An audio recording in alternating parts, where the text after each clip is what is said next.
இது பாருங்க, நான் சமையல் செஞ்சு வீட்டு வேலை எல்லாம் முடிக்கிற வரைக்கும் வெளியில எங்கேயும் போக கூடாது.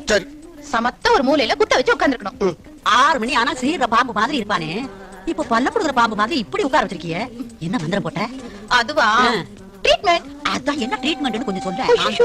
நான் மாட்டேன். கட்சியை வளர்ப்பதற்காக மற்ற கட்சிகளை விமர்சிப்பது இயல்பு என்று விஜய் குறித்து கருத்து தெரிவித்த இபிஎஸ் தன்னை முதலமைச்சர் வேட்பாளராக ஏற்கனவே அமித்ஷா அறிவித்து விட்டதாக விளக்கம் அளித்துள்ளார்.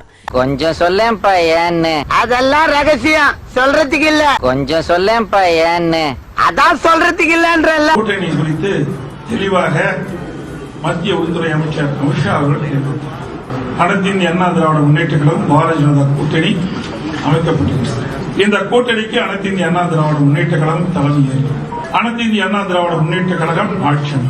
முதலமைச்சர் வேட்பாளர் இபிஎஸ் அவர்கள் தெரிவித்தார். அமித்ஷா 3 விஷயங்களை சொல்றாரு. என்டிஏ அரசு அமையும், அதுல பாஜக இருக்கும், அதிமுகவிலிருந்து ஒருவர் முதலமைச்சர் ஆவார். சோ அந்த இடத்துல எடப்பாடியோட அத்தாரிட்டியை அவர் சேலஞ்ச் பண்றாரு, தெளிவாவே தெரியுது. என்ன போக்கு எதிர்கட்சியார் என்ன நினைப்பான்? தொடர்ந்து பேசிய அவர் திமுகவை வீழ்த்த வேண்டும் என்று நினைப்பவர்கள் தங்கள் அணியில் இணைவார்கள் என்று கூறினார். என்னடா கோரசா துப்புறியே. மேலும் முதலமைச்சர் வேட்பாளராக ஏற்கனவே அமித்ஷா தன்னை அறிவித்து விட்டதாகவும் இபிஎஸ் விளக்கம் அளித்தார். சாரி, எனக்கு தெரியாது. சரி, பரவாயில்ல. 2026 சட்டமன்ற தேர்தலையொட்டி வரும் திங்கட்கிழமை முதல் அதிமுக பொதுச் செயலாளர் எடப்பாடி பழனிசாமி பரப்புரை பயணத்தை தொடங்குகிறார். எதுக்கு உன காரி துப்புறதுக்கா? இதனை முன்னிட்டு சென்னை திருவொற்றியூரில் உள்ள வடிவுடையம்மன் கோயிலில் எடப்பாடி பழனிசாமி சாமி தரிசனம் செய்தார். என்ன நீ ஒண்ணும் நடக்காதடா. ஆமா, வடிவுடையம்மன் கோயிலில் எடப்பாடி பழனிசாமி சாமி தரிசனம் செய்தார். நீ பழனிக்கே பால்காவடி எடுத்தாலும் ஒரு அடி நகராது. பின்னர் ராயப்பேட்டையில் உள்ள கட்சி தலைமை அலுவலகத்திற்கு வந்த இபிஎஸ் பிரச்சார சுற்றுப்பயணத்திற்கான லோகோ மற்றும் பாடலை வெளியிட்டார்.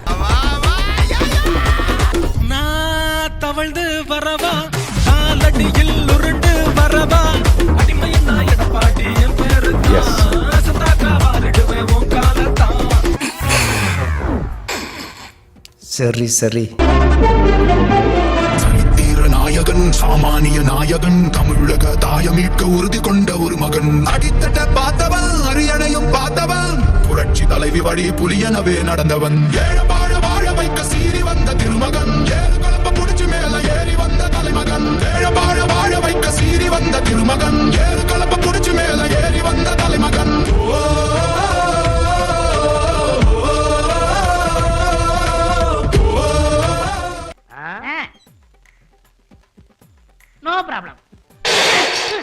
பின்னர் செய்தியாளர்களை சந்தித்த அவர் திமுக ஆட்சியில் உள்ள குறைகளை மக்களிடம் எடுத்துரைப்பதே இந்த பரப்புரையின் நோக்கம் என்று கூறினார். தேங்காய குண்டி அடிச்சேன்னு வச்சுக்க மரியாதை ஓடி. அதிமுகவை விஜய் விமர்சித்தது குறித்த கேள்விக்கு பதிலளித்த இபிஎஸ் தங்கள் கட்சியை வளர்க்க மற்றவர்களை விமர்சிப்பது இயல்பானதுதான் என்று தெரிவித்தார். மரியாதை பேசிவிட்ட ஏண்டா, இங்க வந்து 4 சாய் சந்தை பார்க்கணுமே, இந்த மண்ணை மாத்திரமே பிரயாசப்பட்டு வந்தோம்னா கேவலமா பேசிவிட்ட ராஸ்கல். ஒரு கட்சியும் ஒரு விமர்சனம் செய்வது, அதன் அடிப்படையில் அவர் செஞ்சிருக்காரு, அவ்வளவுதான். வேற என்ன? எல்லா கட்சிகளுமே விமர்சனம் செய்கின்ற கட்சி தானே. எந்த கட்சி விமர்சனம் செய்யாத கட்சி? திமுக விமர்சனம் செய்யலையா? விடுதலை சிறுத்தை செய்யலையா? காங்கிரஸ் செய்யலையா? கம்யூனிஸ்ட் செய்யலையா? எல்லா கட்சிகளும் தங்களை வளர்ப்பதற்காக விமர்சனம் செய்வது ஒரு இயல்பு. ஏன் எவ்வளவு அடிச்சாலும் சொர்ணலமா நிக்கிறீங்க? தம்பி போங்க தம்பி, ஊருக்குள்ள போய் காட்டு பாருங்க. நாங்க அடி வாங்காத ஏரியாவே கிடையாது. எவ்வளவு அடி வாங்கினாலும் சத்தமே வராது, ஓடுனது கிடையாது.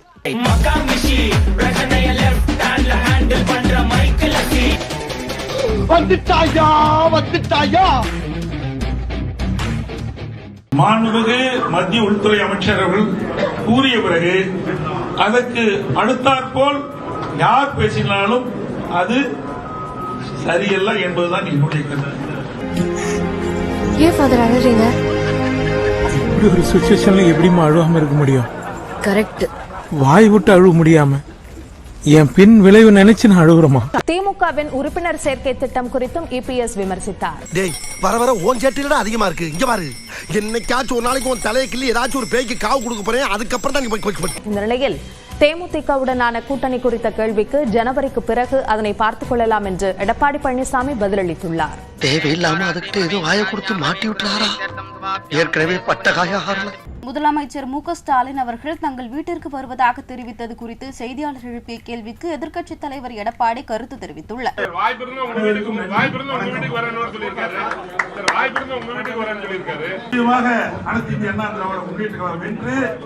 பெரும்பான்மையோடு ஆட்சி அமைத்த பிறகு அவர் எங்க வீட்டுக்கு வந்தா நாங்க வரவேற்கிறோம்.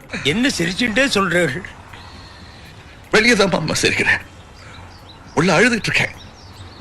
எல்லாத்தையும் மறைச்சு வைக்கணுமே. சிலர் சிரிப்பார், சிலர் அழுவார்.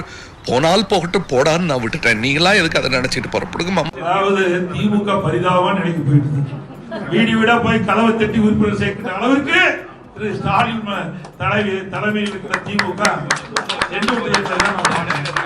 எல்லா கட்சியுமே அந்தந்த மக்கள் அங்கங்க இருக்கின்ற மக்கள் விருப்பப்பட்டு அந்த கட்சியில் உறுப்பினர் சேருவாங்க. ஆனா திமுக வீடு வீடா போய் கலவை தட்டி திமுகவுல சேர்ந்துக்குன்னு இன்னைக்கு போய் வீடு வீடா கதவை தட்டி உறுப்பினர் சேர்க்கின்ற அளவுக்கு திரு ஸ்டாலின் தலைமையில திமுக சென்று விட்டது என்பதுதான் நான் பார்க்கிறேன். யாரே நாங்களா? சொப்னா மாதிரி பொண்ணுங்களை கூட நம்பலாம், உன்ன மாதிரி கமுக்கமா இருக்கணும் நம்பவே முடியாதுமா. ஏன் நம்ப முடியாது? நான் தவழ்ந்து வரவா, காலடியில் உருண்டு வரவா, அடிமையின் நான் எடப்பாடி என் பேரு சதாக்கா வாரிடுவேன் உன் காலத்தான்.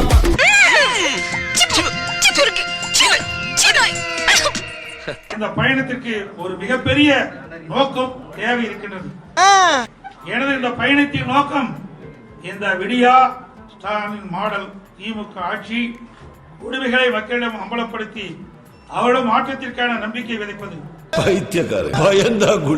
இந்த பயணம் எதற்காக என்றால், இந்த ஆட்சியில் சிறுமி முதல் முதியவர் வரை யாருக்கும் பாதுகாப்பு இல்லாத ஒரு சூழலை, தினந்தோறும் பாலியல் வன்கொடுமைகள், கொலை, கொள்ளை, திருட்டு, வழிப்பறிவு என்று நாள்தோறும் வண்ணம் நாள்தோறும் நடந்த வண்ணம் இருக்கின்றது.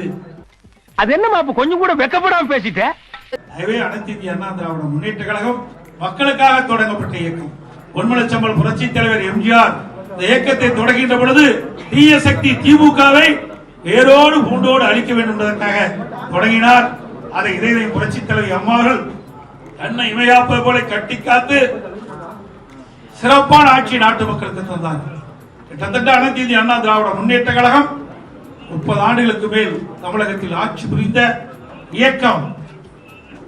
அனைத்து இந்திய அண்ணா திராவிட முன்னேற்ற கழக 10 ஆண்டு கால ஆட்சியிலே எண்ணற்ற திட்டங்களை கொண்டு வந்து நிறைவேற்றி அதனால் தமிழகம் ஏற்றம் பெற்றது. இந்தியாவிலேயே முதன்மை மாநிலம் என்ற பெயர் பெறுகின்ற அளவிற்கு திட்டங்களை கொண்டு வந்து மக்களுக்கு நன்மை கொடுத்த இயக்கம் அதிமுக இயக்கம், அதிமுக அரசாங்கம் என்பதை இந்த நேரத்தில் சுட்டிக்காட்டி விளைகின்றேன். இந்த வீடியோ உங்களுக்கு பிடிச்சிருந்தா கண்டிப்பா லைக் பண்ண மறக்காதீங்க. அப்படியே உங்க நண்பர்களுக்கும் ஷேர் பண்ணுங்க. நீங்க பண்ற ஒவ்வொரு லைக்கும் தான் இந்த வீடியோவை மற்ற நண்பர்களுக்கும் கொண்டு போய் சேர்க்கும். மறக்காம சப்ஸ்கிரைப் பண்ணுங்க. உங்க கருத்துக்களையும் கமெண்ட் பாக்ஸ்ல பதிவு பண்ணுங்க.